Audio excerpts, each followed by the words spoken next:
네, 오늘 말씀을 보시겠습니다. 이사야 43장 본문 말씀은 1절부터 28절 말씀입니다. 우리가 함께 읽을 내용은 이사야 43장 21절 말씀을 한 목소리로 합독하겠습니다. 이사야 43장 21절 말씀 같이 읽겠습니다. 시작. 이 백성은 내가 나를 위하여 지었나니 나를 찬송하게 하려 함이니라. 아멘. 착석하시겠습니다. 오늘 오후에는 찬양 경연대회가 있습니다. 그래서 참다운 찬송은 무엇인가 좀 보려고 합니다. 참다운 찬송이라는 것은 하나님을 높이는 그러한 우리의 행동 또 언어 이런 표현이라고 할 수가 있겠죠. 시편 150편 2절에 이렇게 말씀하고 있습니다. 그의 능하신 행동을 찬양하며 그의 지극히 위대하심을 따라 찬양할지어다. 아멘.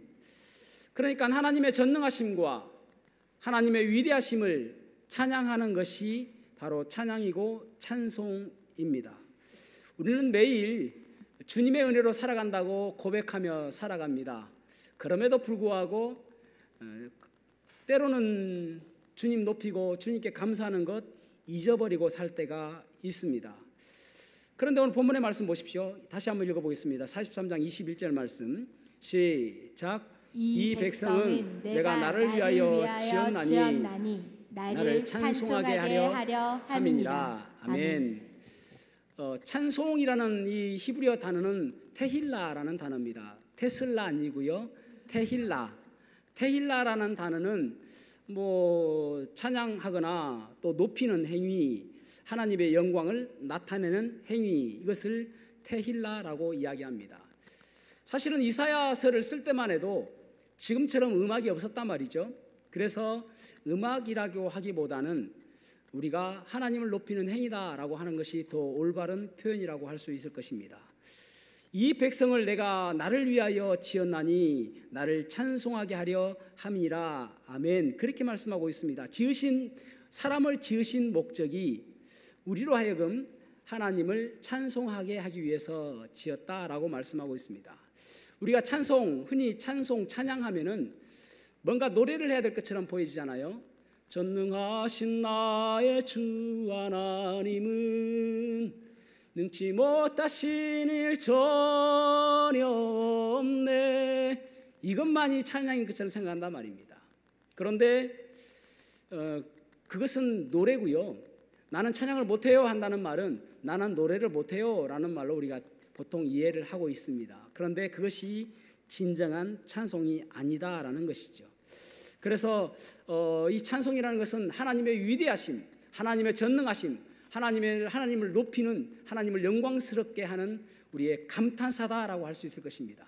한번 따라해 보겠습니다. 와 대박! 시작. 와 대박! 에이, 그게 대박입니까? 와 대박! 아니, 그게 아니라 로또에 당첨됐다 생각하고 와 대박! 시작. 그렇습니다. 그것이 바로 찬송입니다. 그래서 하나님께서 우와, 우리를 위해서 행하신 일이 이것이구나, 그렇게 높이는 것이 찬송의 참다운 의미라고 할 수가 있을 것입니다. 여러분, 찬송은 믿음입니다. 다시 한번요. 찬송은 믿음입니다. 그래서 나는 찬송을 못해요, 나는 찬양을 못해요, 그 말은 솔직히 나는 노래를 못해요 라는 말이지만은 사실은 그런 의미가 아니라 진정한 것은 나는 믿음이 없습니다 라는 고백이나 마찬가지인 것입니다. 나는 노래를 못해요 하고 나는 찬송을 못해요 라는 말은 다른 말입니다. 그래서 우리는 날마다 주님을 높이며 찬양하는 우리의 모습이 되어져야 됩니다. 그래서 오늘 본문의 말씀을 통해서 나는 찬양하리라, 나는 찬송하리라 라는 제목으로 말씀을 나누겠습니다. 첫 번째로는 반드시 하나님께서는 우리를 찬양하게 하십니다. 다시 한번요. 하나님께서는 반드시 우리를 찬양하게 하십니다. 이사야 43장 19절에서 20절 말씀 같이 읽어보겠습니다. 시작. 보라, 내가 새 일을 행하리니 이제 나타낼 것이라. 너희가 그것을 알지 못하겠느냐.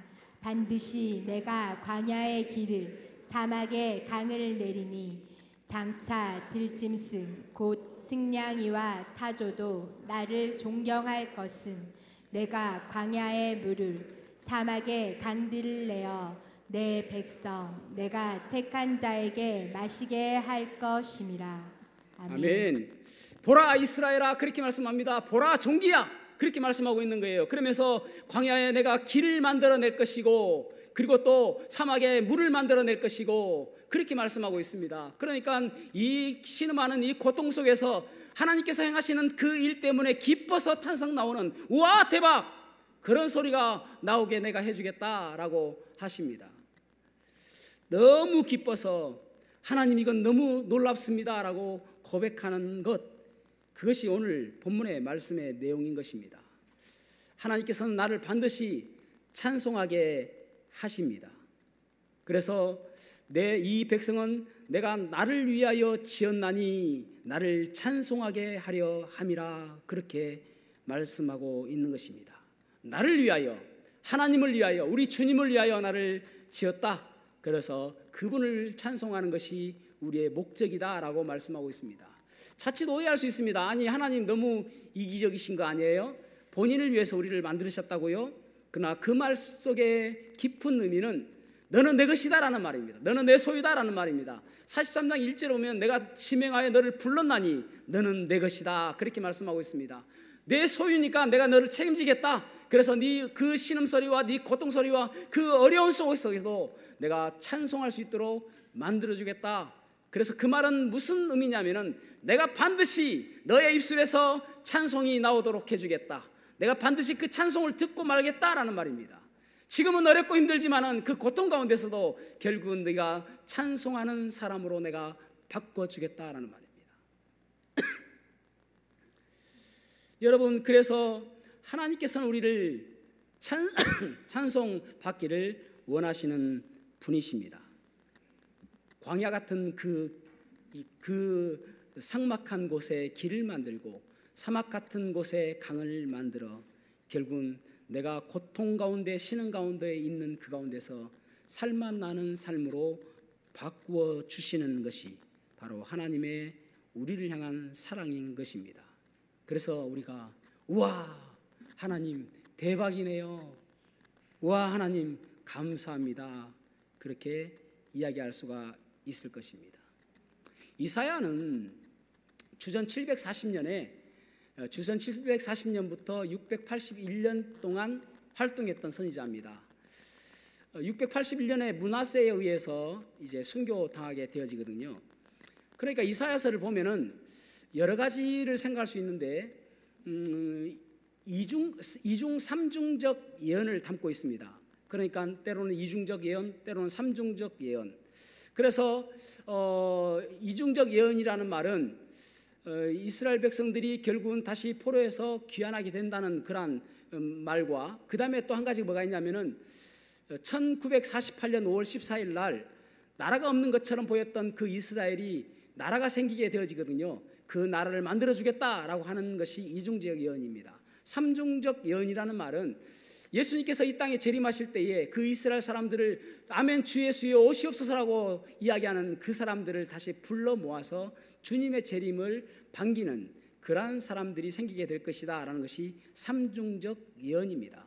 그러니까 지금 이제 이사야가 기록하고 있는 이때 BC 740년부터 681년까지가 이제 이사야서를 두 번으로 나누거든요. 그러니까 1장부터 39장까지 전반부를 나누고 40장부터 66장까지 후반부를 나눕니다. 그래서 그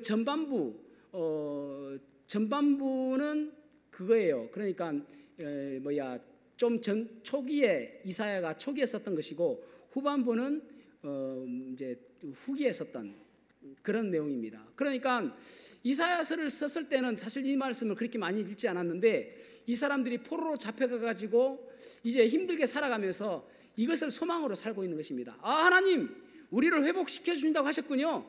우리를 다시 회복시켜 주신다고 약속하셨군요. 그렇게 말씀하셨군요. 그것이 언제입니까? 라고 하는 거예요. 여러분, 어쩌면 우리들도 이 땅에 살아가면서 이러한 고난 가운데 있을 수도 있죠. 이러한 어려운 가운데 있을 수도 있지 않습니까? 그래서 어떤 사람들은 참 경제적으로 어려워서 내일 어떻게 살 것인가 그렇게 고민하는 사람들도 있는가 하면, 또 어떤 사람들은 병원에 갔는데 갑자기 털컥 주지 않는 그런 진단을 받게 되는 사람들도 있습니다.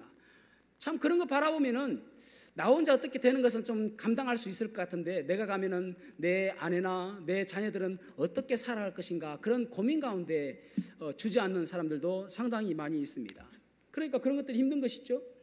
또 어떤 사람들은 자녀의 방황 때문에 힘들어하는 사람들도 있고, 여러 가지 고민, 또 어떤 사람들은 사람들과의 관계 속에서 배신을 당하는 그런 사람들도 있죠. 그러한 여러 가지 고난 가운데 있을 때에 하나님 언제 나를 회복시켜 주시겠습니까? 하나님은 반드시 나에게 찬송으로 바꿔주신다고 하셨는데 언제요? 그럴 때가 있잖아요. 지금 이스라엘 사람들이 그런 것입니다. 10년 기다렸습니다. 20년 기다렸습니다. 30년 기다렸습니다. 여러분, 이스라엘 사람들은요, 그 바벨론에서 다시 유대 땅으로 돌아오는 것을 제2의 출애굽이라고 이야기하거든요. 여기 43장 16절 17절 말씀에 보면은 그렇게 말씀하고 있잖아요. 하나님께서 강에 길을 만드시고, 그리고 큰 그 물을 지름길로 만드시고, 그리고 그곳에 그 병거와 그리고 군대와 병사들을 다 엎드러뜨려서 일어나지 못하도록 하셨다라고 말씀하잖아요. 그러니까 출애굽하고 나서 출애굽기 14장에 그 출애굽이 사건이 나오거든요. 그리고 출애굽기 15장에 보면은 그들이 하나님을 찬양합니다. 그러니까 그것을 바라보는 거예요. 지금 그러면서 19장부터 보라 내가 새일을 행하리니 그렇게 말씀하고 있잖아요. 그러니까 이것은 아무것도 아니다. 너희들에게 앞으로 있을 것은 더 놀라운 일들이 있을 것이다. 그래서 너희들은 앞으로 내 입술에서 찬양하게 될 것이다. 찬송하게 될 것이다. 하나님이 위대하시군요. 와 대박이에요 라고 그렇게 찬송하게 될 것이다. 그렇게 지금 이야기하고 있는 것입니다. 그런데 10년이 지나고 20년이 지나고 30년이 지남에도 불구하고 그들은 아무런 기미가 보이지 않습니다. 아무것도 일어나지 않는 것처럼 보여집니다. 그런데 결국 하나님께서 약속하신 70년이 되었을 때에 그 일이 이루어지게 된 것입니다. 여러분, 하나님께서는 약속하신 것은 반드시 이루시는 분이십니다. 하나님께서는 말씀하신 것은 반드시 행하시는 분이십니다. 우리를 구원하시겠다고 말씀하시면 구원하시고, 우리를 회복하게 하시겠다고 말씀하시면 회복시켜 주시고, 우리를 이끌어 주시겠다고 말씀하시면 이끌어 주시고, 우리를 인도하여 주시겠다고 말씀하시면 반드시 인도하여 주시는 분이 하나님이신 것입니다. 그때 우리 입술에서 비로소 찬송이 흘러나오게 되는 거예요. 2018년에 제가 큰 차 사고가 났었습니다. 아시는 분들 다 아시죠? 터널을 통과하는데 앞이 그냥 빛의 반사로 인해서 뿌였습니다. 제 시각장애의 특징이 무엇이냐면, 시각의 특징이 무엇이냐면은 빛에 이것을 반응을 못하는 것입니다. 뿌여요. 그냥 하얀 백지 같아요. 아무것도 보이지 않습니다. 그러다가 이제 그 중앙 분리되어 있는 그 벽을 추돌하게 되어지거든요. 뺑 차가 도는 느낌이 있어요. 그런데 그때에 한 4, 5초 기간인데 이렇게 사람이 죽겠구나라는 생각이 들었습니다. 돌 때에 아무 생각도 안 드는 거예요. 그리고 나서 4, 5초 지났는데 그것이 마치 몇 년이 지난 것처럼 그렇게 긴 시간입니다. 야, 이렇게 죽는구나, 이렇게 죽는구나, 하나님 이렇게 죽는 것입니까? 라고 이야기할 정도로 그랬습니다. 그런데 차가 섰어요. 그래서 보니까 제 차는 이 운전대 쪽에 유리창은 다 깨져 있고, 그리고 차는 헛바퀴를 돌고 있어요. 시동이 걸려 있으니까. 근데 가지는 못해요. 그래서 시동을 껐습니다. 왜냐하면 그 앞에는 가드레일이 있고 그리고 낭떠러지가 있었거든요. 가지 못하고 서 있더라고요. 에어백 터져 있고요. 유리가 막 난리가 났고, 그 다음에 안경은 어디 갔는지 모르겠고. 그래서 나와서 보니까 그 2차선 고속도로인데 갓길에 딱 서 있는 거예요. 그래서 하나님께, 하나님 감사합니다. 이렇게 살려주셨군요. 그렇게 제가 고백했습니다. 이것이 찬송이에요. 하나님 대박! 우와 대박이에요. 하나님 이렇게 저를 살려주셨습니까? 우와, 이런 상황 속에서 어떻게 이런 일이 일어날 수 있죠? 차는 다 부서졌어요. 그리고 유리창이 다 깨졌어요. 그런데 저는 멀쩡해요. 아니 유리창이 세겠습니까? 유리창이 세겠습니까? 유리창이 세잖아요. 재벌이보다도. 그런데 유리창이 완전 깨졌어요. 지난주 수요일부터 제가 이제 그렇게 질문하기로 했습니다. 두 가지 다른 답을 질문하니까 사람들이 기분 나빠해요. 아니 교회 왔는데 왜 이렇게 헷갈리게 하냐고. 그거 신경 쓰기 싫다 해서 두 가지 똑같은 질문하니까 그렇게 들어보세요. 유리창이 세겠습니까? 유리창이 세겠습니까? 유리창이 더 세죠. 그게 찬송이에요. 이 일이 있고 나서 이스라엘 백성들이 얼마나 감사했는지 시편 126편에 그들이 고백하는 내용이 나옵니다.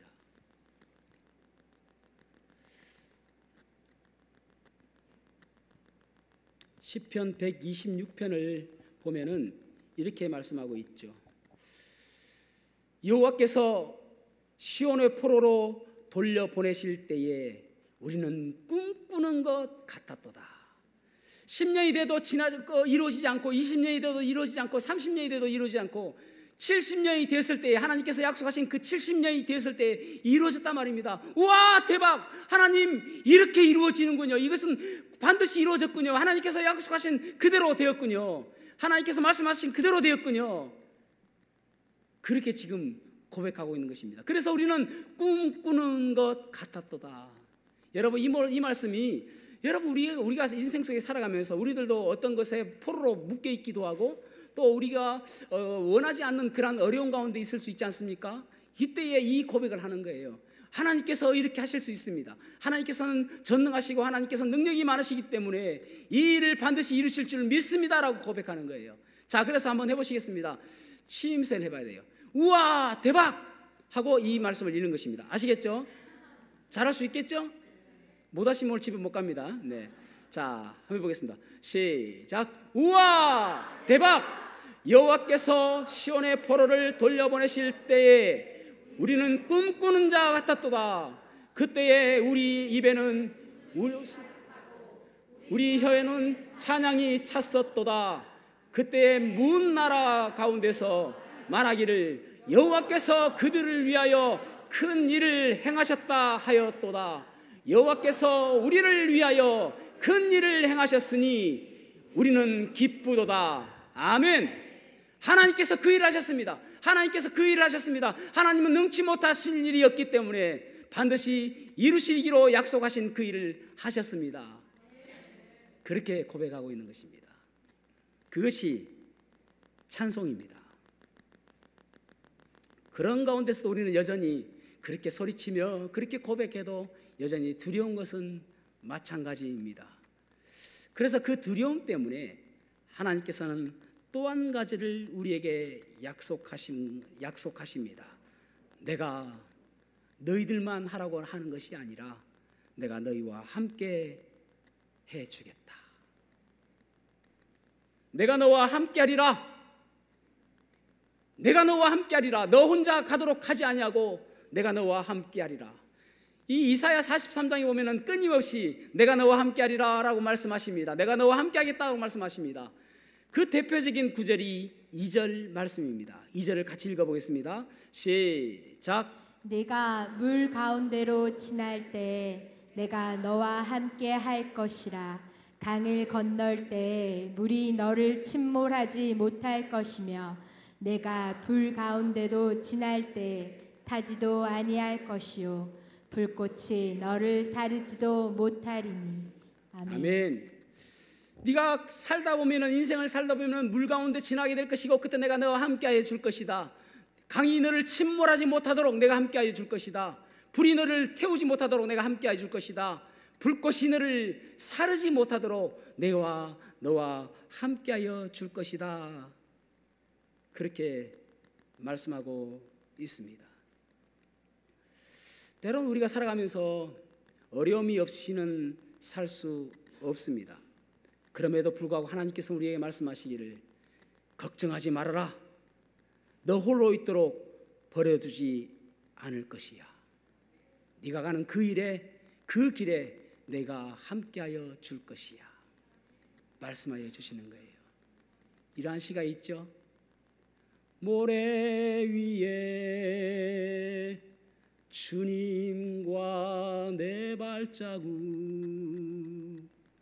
모래 위에 한동안 두 발자국, 언제부터 발자국 하나 나는 주를 의심하였었네.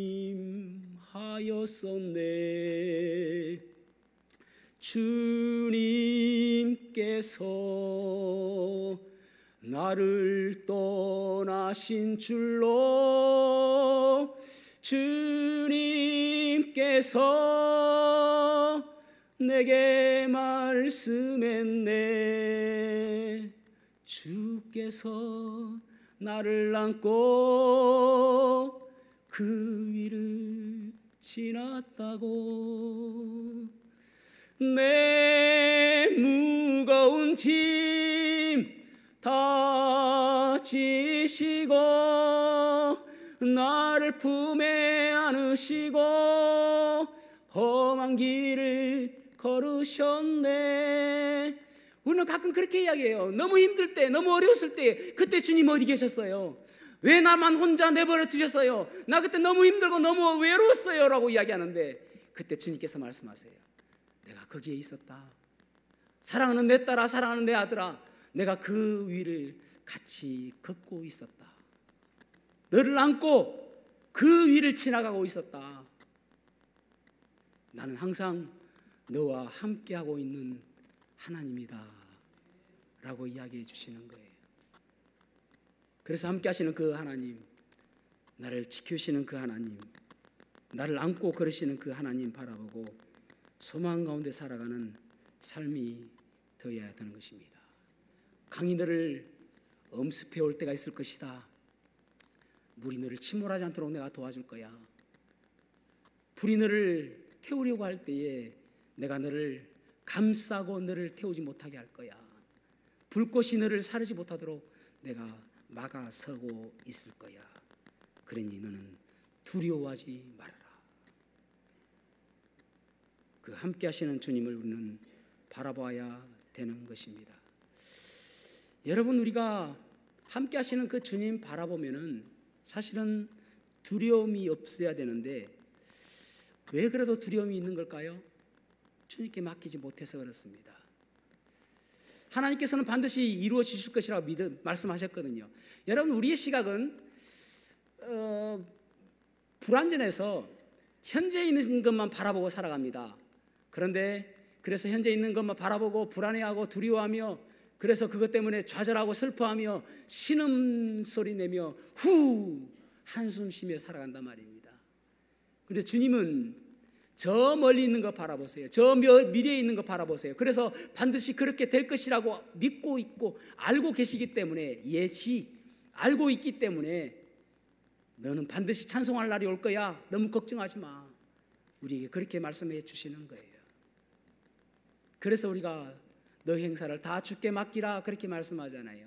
주님께 맡기는 삶이 되어야 되는 것입니다. 사자가 제일 좋아하는 사냥감이 얼룩말일까요? 얼룩말일까요? 얼룩말입니다. 얼룩말 엄청 맛있어 하고 좋아합니다. 지오그래픽인가? 내셔널 지오그래픽, 내셔널 네오 지오그래픽, 그죠? 내셔널 네오 지오그래픽. 예, 앞에 거 제가 자를게요. 내셔널 네오 지오그래픽에 나오는 사자와 얼룩말의 사냥하는 모습을 보았습니다. 사자도 시속 55km고요. 얼룩말도 시속 55km로 달립니다.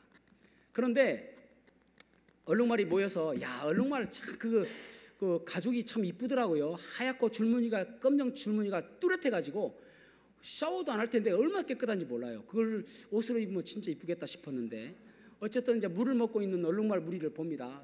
사자 한 마리가 어슬렁 갑니다. 그래서 그 한 마리를 잡아먹으려고 뛰어듭니다. 그때 막 이 얼룩말들이 달려가면 도망갑니다. 똑같은 55km예요. 그럼에도 불구하고 한 얼룩말을 딱 봅니다. 그래가지고 기도를 꽉 물어서 숨을 못 쉬게 합니다. 곧 얼룩말은 죽게 되었습니다. 그런데 얼룩말은 숨을 안 쉬고 5분 동안 참을 수 있답니다. 그러면서 얼룩말이 송곳니로 뭘 하냐면은 사자의 이 뱃살, 아주 부드러운 이 뱃살을 송곳니로 물어뜯기 시작합니다. 야, 거기는 물지 마, 너무 아파. 그렇게 이야기하는 것 같아요. 사자가 막 그래도 물어뜯습니다. 그러니까 이 사자가 너무 못 참아가지고 너무 아프니까 그 물고 있는 목을 놓습니다. 그러자 냈다 도망갑니다. 도망가면서 얼룩말이 하는 이야기가 에이씨 죽을 뻔했네 하고 도망가는 거예요.